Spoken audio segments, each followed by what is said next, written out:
au sujet de la conférence générale. Les adventistes considèrent la conférence générale comme la tête de leur organisation, comme étant digne de confiance.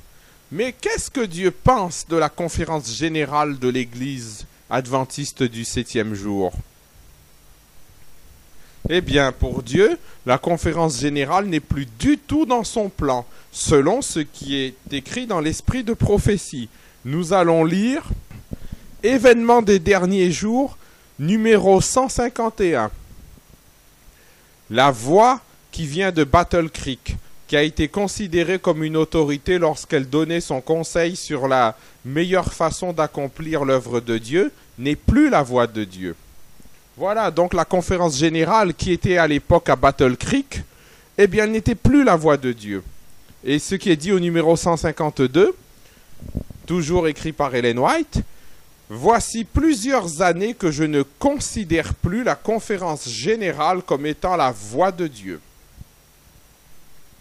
Et le texte d'événements des derniers jours, le numéro 153, ce coup-ci, a médité vraiment le temps où nous considérions ces hommes de la conférence générale comme se tenant à un endroit sacré pour être la voix de Dieu pour le peuple est révolu.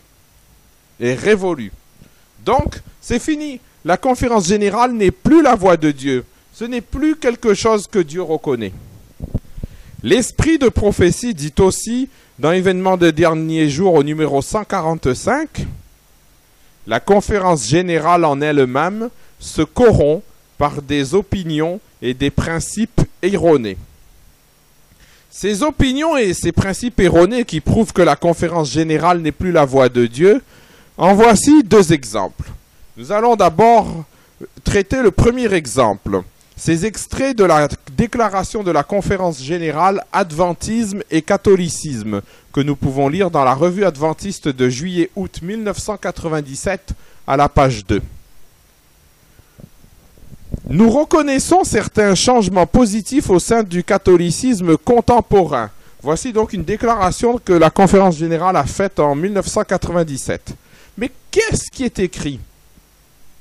Dans la tragédie des siècles, nous lisons à la page 620, « Ce n'est pas sans raison que l'on a affirmé dans les pays protestants que le catholicisme diffère moins du protestantisme que par le passé.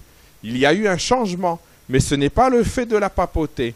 Le catholicisme ressemble en effet beaucoup au protestantisme actuel, mais c'est parce que celui-ci s'est écarté de ses origines. » Donc Ellen White nous dit que ce n'est pas le catholicisme qui a changé, mais ce sont les religions protestantes. Le catholicisme, lui, ne change pas. Jean-Paul II va d'ailleurs nous le confirmer. En effet, nous pouvons lire dans son livre « 10 repères pour l'an 2000 » à la page 189. Il a écrit ceci. « Faire comprendre avec la plus grande fermeté, mais en même temps avec prudence, que l'Église de Vatican II ne forme qu'une seule Église, la même que celle de Vatican I, du Concile de Trente, et des premiers conciles. Donc, nous avons la preuve dite par l'Église catholique elle-même que l'Église n'a pas changé, l'Église romaine. Et Ellen White nous disait que l'Église catholique romaine n'a pas changé aussi. Et la conférence générale des adventistes, eux, nous dit qu'il y a des changements positifs au sein du catholicisme contemporain. On le voit, la conférence générale nous a menti. Ce n'est pas vrai. Toujours dans la déclaration de la conférence générale Adventisme et catholicisme, nous lisons ceci. De nombreux catholiques romains sont nos frères et sœurs en Jésus-Christ. Mais qu'est-ce qui est écrit dans Luc chapitre 8 au verset 21? Jésus répondit, « Ma mère et mes frères, ce sont ceux qui écoutent la parole de Dieu et qui la mettent en pratique. » Donc, les catholiques romains ne sont pas encore nos frères et sœurs. Ils peuvent le devenir que s'ils décident de mettre en pratique la parole de Dieu. C'est-à-dire si, entre autres, ils observent le sabbat, le samedi. Sinon, ils ne le sont pas. Et nous lisons dans la tragédie des siècles à la page 620.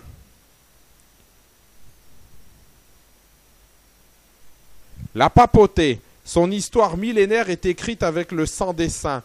Comment la reconnaître comme un membre de la famille chrétienne?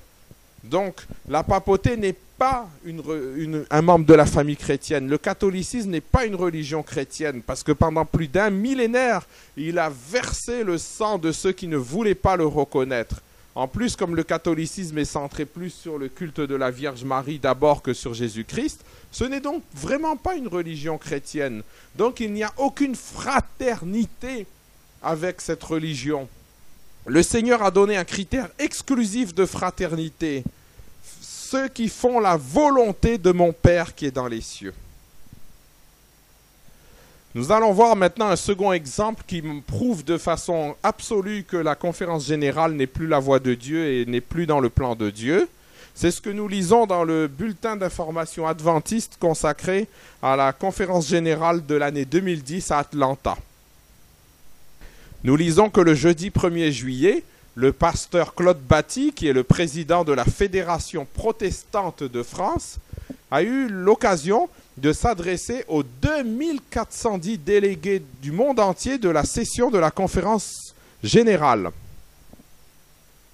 Le pasteur Batty a même lancé cet appel aux délégués de la conférence générale.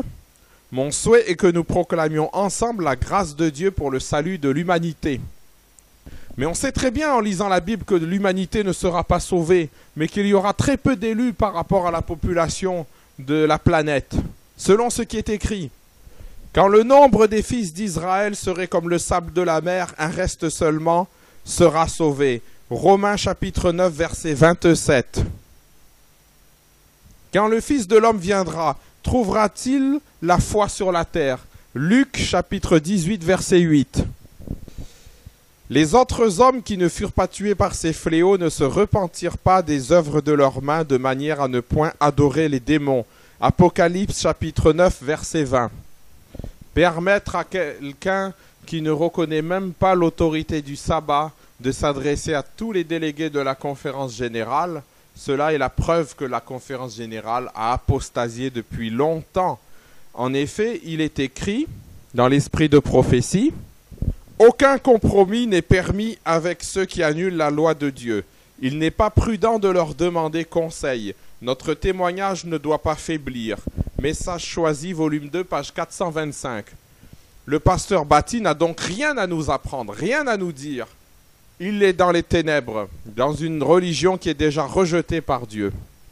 En effet, dans Spiritual Gifts, volume 1, page 190, écrit par Ellen White, nous lisons: depuis 1844, les églises évangéliques sont remplies de l'esprit de Satan et les prières des membres de ces églises sont une abomination aux yeux de Dieu. Donc on ne doit pas s'associer au protestantisme, mais la conférence générale a invité plusieurs hauts responsables protestants, pas seulement le président de la Fédération protestante de France, mais aussi le président du Conseil chrétien chinois et d'autres encore. Et puis la conférence générale, depuis plusieurs années, a signé plusieurs protocoles d'accord avec la Fédération luthérienne mondiale, avec le Conseil œcuménique des églises. C'est ce que nous lisons dans la revue adventiste de janvier-février 2001 à la page 17. Ce qui confirme que la conférence générale, en se liant avec des dénominations ne reconnaissant pas la loi divine, eh bien la conférence générale a complètement apostasié. Encore une chose. À la tête de la conférence générale, il y a un président, actuellement M. Ted Wilson. Mais qu'est-ce qui est dit dans l'esprit de prophétie dans Événements des derniers jours au numéro 150? Il n'est pas sage de choisir un seul homme comme président de la conférence générale. Il devrait exister une division du champ ou quelque autre plan qui soit de nature à changer l'ordre actuel des choses. Donc on le voit, le fonctionnement de la conférence générale n'est pas approuvé par l'esprit de prophétie. L'organisation mondiale adventiste, représentée par cette conférence générale, eh bien tout ça n'est plus du tout dans le plan de Dieu. En conclusion, nous allons relire ce texte que nous avons déjà lu dans Événements des derniers jours, numéro 153, à méditer. Le temps où nous considérions ces hommes de la conférence générale comme se tenant à un endroit sacré pour être la voix de Dieu pour le peuple est révolu. La conférence générale n'est donc plus reconnue par Dieu.